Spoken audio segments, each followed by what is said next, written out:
Hello, everyone. Whoever's, you're logging in, good morning, good afternoon, good evening, depending on where you're logging in from. Uh, Welcome to this panel. My name is Rajiv, and I'm a member of AI Dome, which is a coalition that we established a few months ago to bring together stakeholders and test security experts to further the idea of test integrity itself, especially in the age of agentic AI. Uh, this conversation is the AI Domes panel at the 2026 Talview Exam Security Summit. Um, Let me just set a little bit of a context now. Online exams have significantly changed over the last 5 years. I think COVID drove us to this. It accelerated the push towards online. And there's a lot of development on the that's happened on the online exam itself. In parallel, there's also a bunch of development that's happened in the test security part of it. From being in-center proctored examinations, we have progressed quite a bit and come to a situation where we have agentic AI proctors that do a lot of the signal reading, flagging, and provide a lot of insights to a human to finally then take a call about a candidate. In all this, it might seem that we've kind of sorted out this test security aspect from a session perspective. And examination bodies world across should actually feel very comfortable about it. But that doesn't seem to be the case. The worries seem to be increasing over a period of time. There's a lot more, let's say, lack of confidence sometimes in certain instances as far as the online remote exams is concerned. So what's really happening, and that's what we're going to talk about in this panel. What's probably happened is, and I wouldn't say probable. I think I'm pretty sure what's happening here is that we focus so much on the session itself that we've kind of perfected the session. But what we've probably ignored is the fact that there's a lot of data and signal that exists across sessions, across candidates, across programs. Something that's used by collusion gangs, something that's used by bad actors to tap into the exam integrity itself, from content that gets stolen to impersonation rings that sit in for candidates and so on and so forth. There's a lot that's happening, and the point to notice here is that the collusion actors actually are leaving behind digital signatures, are leaving behind because they're going to do all this from the same system again and again and again. They have patterns that are very similar, and so on and so forth. So I think what we are seeing here is that there needs to be a shift from individual session focus to a much larger context in terms of across sessions, across candidates, and so on and so forth. To see this shift and to see the depth of how we go about navigating this, I'm joined on this panel by three very eminent resources, people in the area of testing and security, people who don't need any introduction, to be honest. Liberty from Microsoft, she's been at the forefront of how certifications in Microsoft have evolved over time and have really I've got the kind of value that it has in the world. Paul from Riser. He's worked with a bunch of other organizations as well. He sits on the board of ATP. He is the ATP chair this year, and therefore he comes from a vantage point of seeing this from multiple organizations' perspective all together under one roof. And Isabel from ETS and PSI, one of the largest deployers of online assessments, arguably globally. So we have a ton of experience here, and we are going to spend the next 30 minutes trying to figure out how is this shift really happening at all? And how, if the shift is happening, how are we going to move and navigate across? So without any further ado, let me quickly throw the question straight at Isabel. When a proctored session looks clean and all the data points for the session has actually gone off well, but the credential seems to have got the issues of integrity, and it comes across as the program or the entire credential has got some kind of an issue with it. Uh, what is really being lost there? What is the item that is getting lost there? And what would it take in terms of signals to catch it much before so that we can act on it much earlier? Yeah, no, that's a great question. The proctoring session is one piece of information. There's lots of data being collected throughout the session, but there's so many other aspects that can contribute to create an issue from an exam integrity standpoint. So if integrity is at stake here, it was probably not lost in the proctoring window. It was lost around it. So you've mentioned it earlier in the introduction. It could be that content was leaked. Candidates are showing up with pre-knowledge. It's kind of looking at identity verification. When was it done? At what point in time? Registration. Was there multiple checks? So the data points are really, really critical to help identify what is happening. And again, taking all of those elements of information, bringing them in together to be able to have a better, fuller, more accurate picture of what's going on. So a clean session, back to your point, is not doesn't necessarily mean a secure program. There's just so many different elements there. And then as you think about data, and obviously, being a psychometrician by trade, I also like to really look at there's I've mentioned the data points early on before the session. There's the flags and data points collected during the session, but it's also as you sort of look at how test takers are answering, are responding to the test, leveraging that data, analyzing that data as much as possible on the fly, but also post assessment to understand what are the trends, what are the forensic indications, signals that would provide information in terms of there's something going on here that we need to address and we need to work on to later on minimize the impact. But I think overall, it's all about the data that are surrounding the session that we need to focus on. Right, right, absolutely. And I think we have undermined that data quite a bit for sure, as from what you said. In Liberty, from a certification perspective, what does mean for the credential itself? When the breach is not inside the session, but it's outside, how do then stakeholders, the employees, the employers who depend on the credential, how do they start looking at it? What is the messaging that we're giving them to the employees and the candidates when the entire program is compromised? And it's not about that one session, which seems all fine. Well, it's probably not a message we want to send, but it doesn't matter where this happens, but what's lost is validity, right? A credential is a claim about capability. If the underlying evidence no longer reflects the candidate's true skills, the signal breaks. And once that signal breaks at scale, downstream trust erodes. Employers, educators, even candidates can no longer rely on what that credential represents. What's changed is that we used to equate integrity with kind of the session control. Now we have to think about it in terms of evidence of integrity over time. If learning, the preparation, or collaboration environments are compromised, a perfectly proctored session can still produce an invalid inference. So the meaning of credential kind of shifts from what happened in this exam at this moment to how confident are we in the full chain of evidence behind this performance. Right, absolutely, absolutely. And Paul, given the unified view that the three of us are talking about here in terms of what's moved from just looking at the session to looking at a much larger scope, is that something that you're seeing, and especially from the viewpoint of ATP, are you seeing this right across? Is it table stakes for the so-called collusion mafia now that you use multiple breakpoints right across, or is it a one-off it's just a fad that's going to maybe wean off over time? I like the idea of the mafia as well. I think I have to watch out for any horse heads in my bed or something at the end of this. But I think one of the things is this now, I think we keep calling it an exception. And I think the challenge we've got is, I think Isabel touched on it, a lot of the instances we use only look inside the session. So I think that we keep calling it an exception almost as like I think as a like comfort blanket, but it's not. I think we measure what we can see. We mistake, then I think Isabel said, we mistake the lack of evidence or absence of evidence as everything's great, and everyone goes, "Oh, that's wonderful, great," and it's like, well, no, we're not looking at the right place, and you're using like a torch or flashlight in the US, and actually, what the problem is, you're looking for something, and the problem is the person outside is hacking the grid, and that's the problem. And that's the thing we're not looking at, and the thing we don't know maybe how to deal with at the moment. We're very happy. We're looking for the amateur who's out there just doing something. But actually, we need to change it. Essentially, it's we catch the amateur who's doing a one-off thing. What we're maybe not getting and seeing is the professional who's actually doing a much more damage. And I think that's the biggest challenge we've currently got. Yeah, absolutely, and it's something that's evolving at a rapid pace. I mean, we've seen the kind of collusion, kind of things that the larger connected world can do. I mean, you don't have to be right next to a candidate. The colluder could be, the mafia could be right across the ocean somewhere, and you could still interfere in the entire examination itself. That makes it very scary.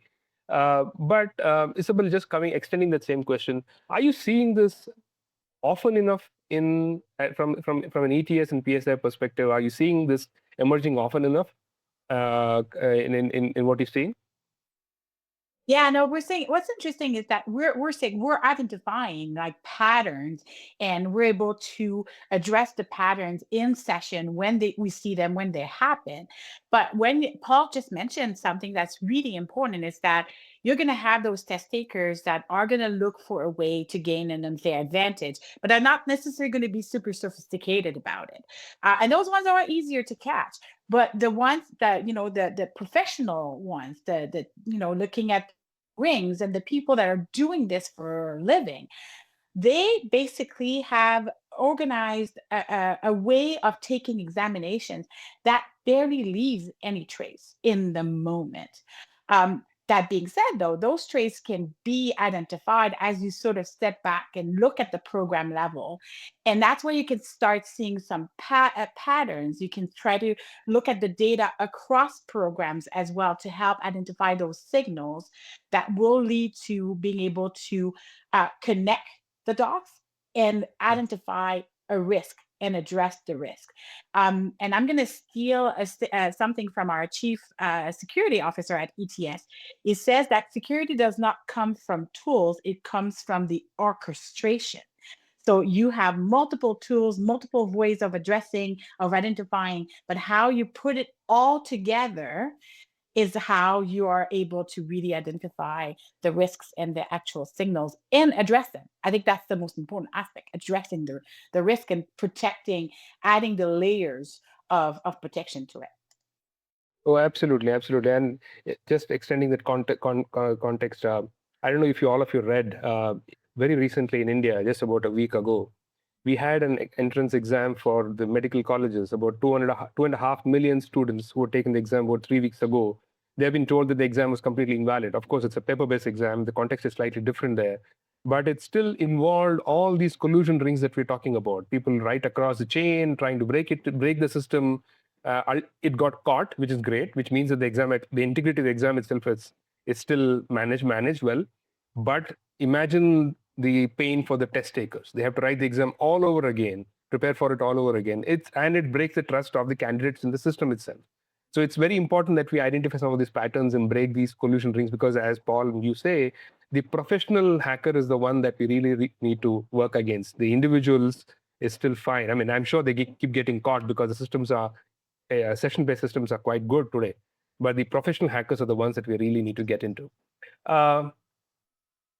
Shifting gears a little bit, now that we've established that we've got to get this intelligence rather than just point-based session data that we're looking at. Paul, what does a program-wide intelligence really look like to you in practice, and what should the industry codify or mandate rather than just leave it to vendors and exam bodies to manage amongst themselves? I think it's not a single proctoring feed. I think this is the thing. So we've talked already. It's not a session. It's a cross pattern layer, effectively. So looking at things like items with showing abnormal response times, or where test centers or IP ranges are potentially clustering together. We're starting to see, if candidate A or candidate B take two different exams in different stitches, different days apart, but miss the same things. It's what people used to say to me when, at school. It's not the cheats, the people who get the same things wrong, not the same things right. Right. But how can we look at that across different sessions across the whole thing, and sharing those sort of impossible timelines, I guess, and potentially using how we can start building dashboards. And again, this is the challenge, where different programs potentially some of these candidates could be appearing in different programs, run by different vendors, run by different owners, test owners. And I think at the moment, I'm not aware of people who share data on that for many different reasons, whether that's technology or whether it's legal or that type of thing. But I think there's also another thing around with how people are testing now and the amount of digital testing happening. Can we share data across different testing programs, across different, candidate identifiers, that type of thing, to show patterns of cheating, to help us try and build this image up for us?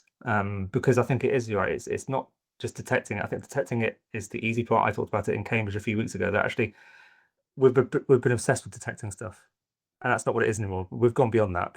We can find it's actually how we use the information we get and how we then apply that to our test security, and building that in from day one, not laying more and more security on top of something that potentially is already broke. Right.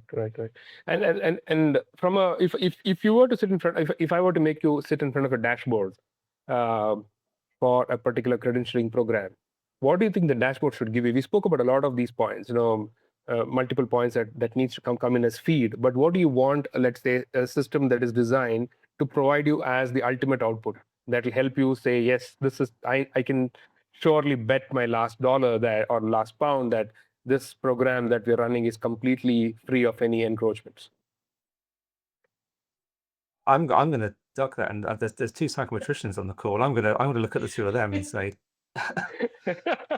Yeah, no, so I think that's fair. That's totally fair. And I have a few elements, and I'm sure Liberty will have other aspects to add to that. But if I think of a dashboard, for me, from my perspective, like there would be information, yes, as I've mentioned, on the fly, but also post-exam, looking at pass rate changes and trends, looking at item performance drifts, looking at error in comments, like to kind of identify that this potentially content has been leaked with incorrect information.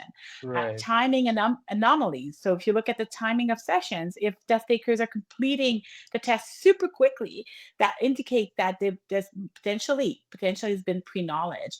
So it's kind of looking at those data points that help identify that there's something that might be going on at the time of the session, but post session as well, looking at the groups, looking at the patterns and identifying what might be the impact. Liberty, what else would you be looking for? Looking for patterns that repeat, whether it's across like attempts, locations, devices, cohorts, however you want to look at it, but looking for those kinds of patterns that seem, I think if you just looked for patterns, especially if they're unexpected, but even to some extent, just look for patterns and that can be insightful that something might be going on behind the scenes. I think the biggest part of this conversation, though, is it can't just be a single session. Yes, we can identify stuff in a single session. We have data forensics for that, and it does great. But we have to look at the whole ecosystem around, like, not just your program, but I think to Paul's point, it would be super great if we could figure out how different programs could talk, because these people are not showing up just for Microsoft, and they're not just showing up in IT certification. They're showing up everywhere. And so because if they're really smart cheaters, and I granted they're cheating, so maybe they're not, but if they're really smart, they have to know that they can only do so much within a single program at any given time. And so they're going to create a pattern of behavior that you can't see if you're just looking at your own data, and kind of catching those bigger, the more professional, the mafia, as it were. So that I do think that it's just looking for patterns across the entire ecosystem. One of the things Microsoft talked about doing, but we never actually did something, was to kind of create, I'm going to call it a security credit score for each candidate. And so because we tend, right now we're defaulting to guilty until proven innocent, but wouldn't it be great if we could be innocent until proven guilty? So we don't have any evidence the first time you take an exam, and we watch you and we look at your pattern of behavior across administrations, and if you could do it across programs, even better. But then you kind of build up that credit score, and so you get more careful consideration proctoring during an exam as your credit score gets lower, and you get, like, I guess, more freedom to be you in an exam as your credit score gets higher. So I think it's kind of something like that, but to think about that as from just not beyond the one session, but a bigger session, because that's the only way you could create that infrastructure of learning to trust the people you should trust, and then not trusting those who have demonstrated you shouldn't trust them. Absolutely. I think on that point, just to pick up, sorry, I was saying, Rajiv, on the point I raised earlier on, I think Liberty's saying as well, this idea of data across systems and that type of thing, and there's a danger with a dashboard that you aggregate lots of data up, but all you're doing is aggregating data. It's not, it might tell you a few little bits, but I think we need to think about it differently, is about how do you apply intelligence to that data? How can you look for trajectories in that data? How can you actually come to a conclusion from that, rather than just saying these few things added up equals a score of Liberty's credit score idea, you've got a score of 0.87, okay, and what does that tell me? What does that mean for that cohort of candidates? What would that mean for this next group of candidates based on the similar types of data? So I think aggregation versus intelligence is a discussion as well, a point I think we were drifting towards, that we need to start to really think about, because otherwise you've got a dashboard of of historic data that might be sort of helpful, but probably isn't for going forward. Sure, and I think, yeah, Liberty, please go ahead. I just wanted to add on to that. So I completely agree. The intelligence part of it is something I just kind of assumed, but it should be stated. So I appreciate that. But the other piece of that is to actually take action. I think there's a lot of programs that feel like they can't do anything. And that just makes the problem worse because we have all this data saying people are doing things they shouldn't be doing, and then nothing happens with that information. Yeah. I think it's important That to set is a examples very as well. point. Yeah. Yeah. Setting deterrence is all about setting examples. Once the actors know that there is action that's going to happen based on anything that gets found, I think they're going to stay back as well. Which brings me to another a connected point. Are we ready for all this? For example, we spoke about cross-program intelligence, as we spoke about cross-entity intelligence and stuff like that. Are we ready for sharing that? Or are we still in the formative steps of trying to figure out where are we going with this? What are your views from what you get from talking to others in the industry? I think there's appetite for it for sure. Whether we're ready for it, whether the industry, the programs are ready for it, I think that's the key question. And I'm not sure they are because I'm not sure they are ready for the implications of sharing their data and their information and thinking about the value it's going to bring to them, to their program. I think there's a lot of consideration around data protection, privacy, and so on and so forth that kind of like would prevent from a more broader sharing of the information. And it's absolutely a balancing act. So we need to make sure we have the layers of protections in place to allow for that, but also understand how is that data being used? Who is it shared with? How it's going to be used down the road? And what's the actual impact and outcomes of that? And I think that's the piece we don't necessarily have fully defined, which makes the argument a little harder to make in order to say, hey, let's kind of get all together and figure it out together. Right, absolutely. And I think that gives me the right segue into the last part of this conversation, which is all about ethics and privacy and the conversations that we've had in the past in terms of AI Dome, the framework, the white paper that we created on the Trust First Light framework. We spoke a lot about how we have to build the guardrails, as it were. And I'll pose this question to you, Liberty. When the unit of integrity now is not the session, but much larger across the program, and the data of the candidate is not just with respect to a session, but in relation to data that we're collecting across the program, and you're going to look at the data for a much longer period of time now. Do some of the the written statements that you've made on ethics and privacy in the session-based assessment, do those change now? Are there any creaks? Do you think that we need to rewrite what we put in there? And if so, does this give us an opportunity now to not just draw the lines that we should not cross, but also to kind of write it in such a way that we focus it all on the genuine test taker, on the candidate? And I'm trying to pull back to that particular point that you spoke about, the security credit score, which is a very interesting point that you said. If the past data about me or about the test that I'm going to take or about the system that I'm going to use tells the administrating officer that I am a low likely candidate for fraud, do you then go easy on me in my proctor? So this is an interesting question because I would argue if you're proctoring people with the right kind of ethics and privacy and all that stuff in place, then thinking about it from a single session is no different than thinking about it from the whole ecosystem, right? You really should only be collecting the data that truly matters to support validity. You need to be able to explain how you're making decisions. You need to make sure individuals can contest or correct those decisions, like there's some sort of appeal process that's built into it. And then you have to make sure you're applying it consistently and fairly across all populations. So it really is like you have to make sure that you're doing all those things, whether you're looking at a single session or if you're looking at the whole ecosystem in which that session is occurring. because at the end of the day, that's the only way you're going to have a program that matters is that people have to trust what you're doing, and to trust, you have to be transparent. You have to be making decisions that make sense for the validity of what you're trying to demonstrate, and you have to make sure you're only collecting what you need to make those decisions. Right. If you remember in one of our earlier conversations, we spoke about a few elements of this particular trust and privacy. We spoke about minimal footprint. We spoke about human accountability. We spoke about traceable evidence. And finally, we spoke about candidate dignity.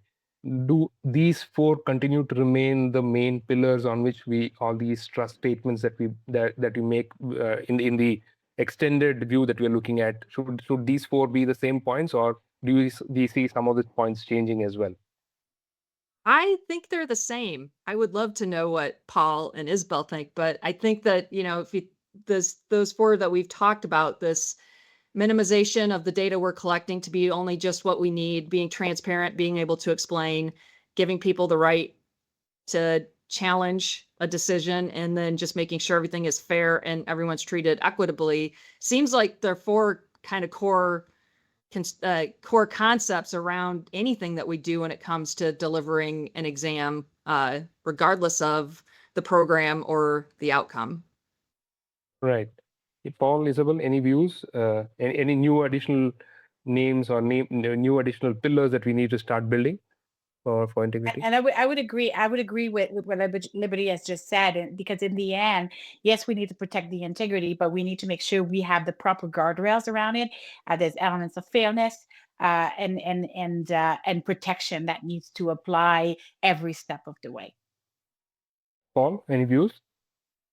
Yeah, I think having a session-wide thing potentially helps, is more ethical as well. You're building a bigger picture of someone, and it's not a one-off decision. And actually, what we're starting to do is actually you're building maybe a balanced score, or back to Liberty's credit security score again. But 99.9% of the candidates who do this are ethically doing this. They're working hard. They're trying to get the test score for the right reason, everything. So I think having a session-wide approach to it will give the majority of test takers who are trying to do the right thing more comfort, and probably feel less intrusive, because it's not about that single moment or that 2 hours where you feel you're being watched and everything. Actually, it's about building a program across your whole a program of evidence across your whole work. And I think it's that. And I think one of the things we've talked about before, and I think we're going to be talking about at the E-Assessment Association conference in June as well, is the thing around transparency and trust around, and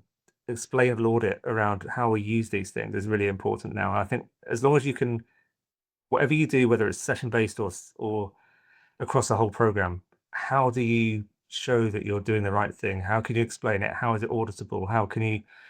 That's really, really important as we go. Because the perception is, if you say to someone, I'm going to watch you across your whole program, that to me actually sounds more threatening. Actually, it's not. It's actually probably better for you that we're doing that. But that's going to take some careful management, I think, in terms of the industry, if we can figure out how to get that way and share this information across sessions and programs. Right.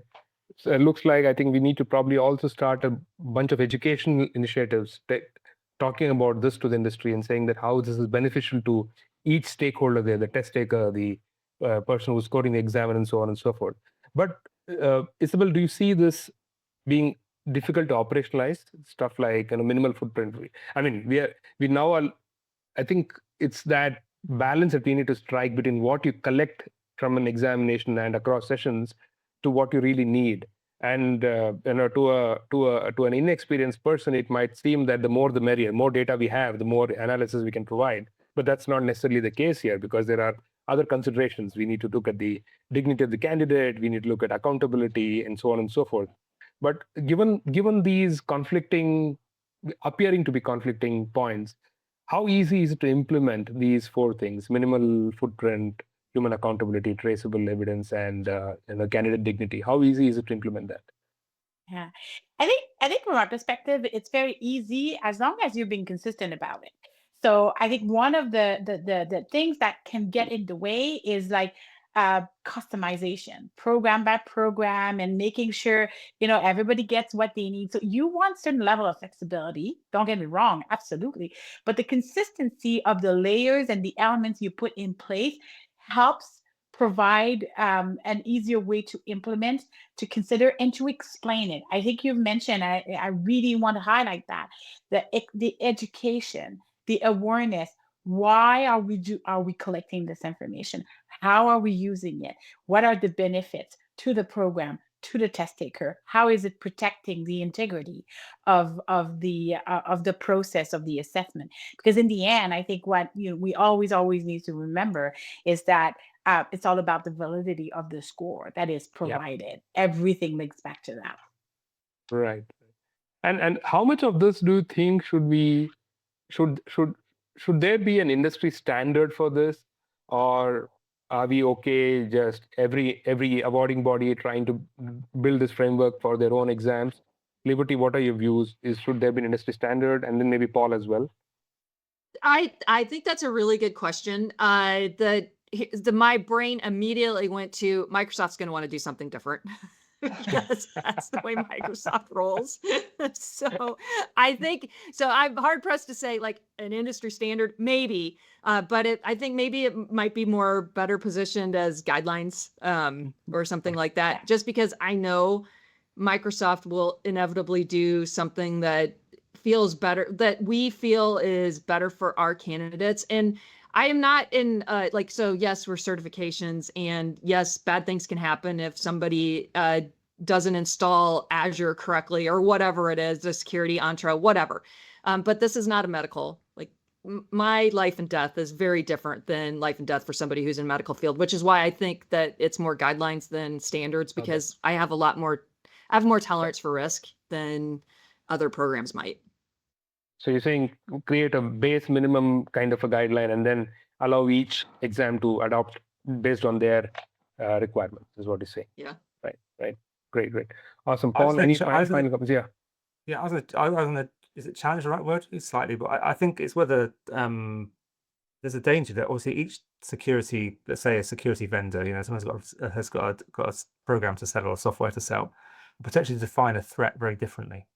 So depending on who you are, they will define something. So actually, if we're going to get anywhere, we need to maybe actually come to, maybe this is where ATP's role comes in, or somewhat similar body, is to say, stop allowing vendors to define a threat differently or between each other, because actually then all you're doing is creating loopholes potentially for people to actually exploit. So can we come up with something that actually we can agree that a threat to either eye movement or a threat from certain other things around and things, actually this is what it looks like, this is what the standard or guideline, this is what it looks like, rather than letting each vendor say this is what a threat should look like, because otherwise then you're using security as a almost like as a tool of competition, and I don't think that's right, because they'll say, well, X program lets you do this, but Y program it doesn't pick up on that. It's like, okay, well, absolutely. So I think that's a big thing. If we're going to start going this road of program wide, is we have to start looking at actually what is a threat and what do we believe a threat looks like. And there are lots of people, I think we have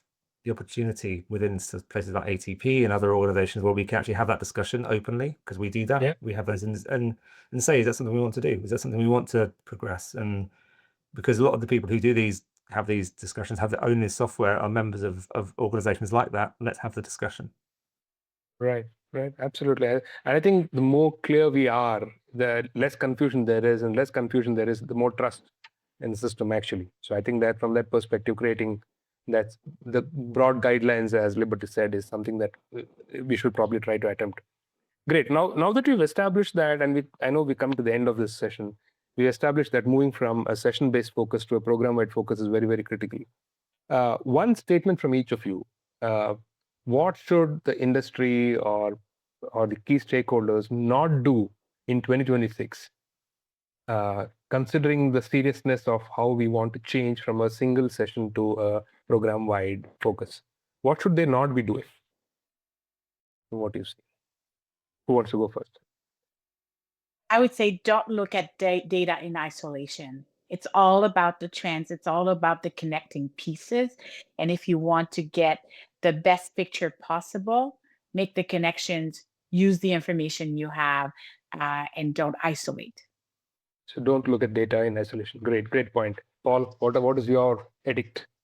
Mine was going to be around its sort of session and thing, but it's sort of stop treating a clean session as proof of integrity. We said earlier on, and it's not just because it sounds like we talked about it and we said why, but actually it's what our, I'll call it, enemies are looking for us to do. They're looking. It's easy for them to defend and to work around a single point or a session, but if we can stop doing that and stop treating a session as a clean session as a proof of integrity, then it's not half the battle won, but we're going in the right direction. So that would be my point. Absolutely. Liberty, what is your one line?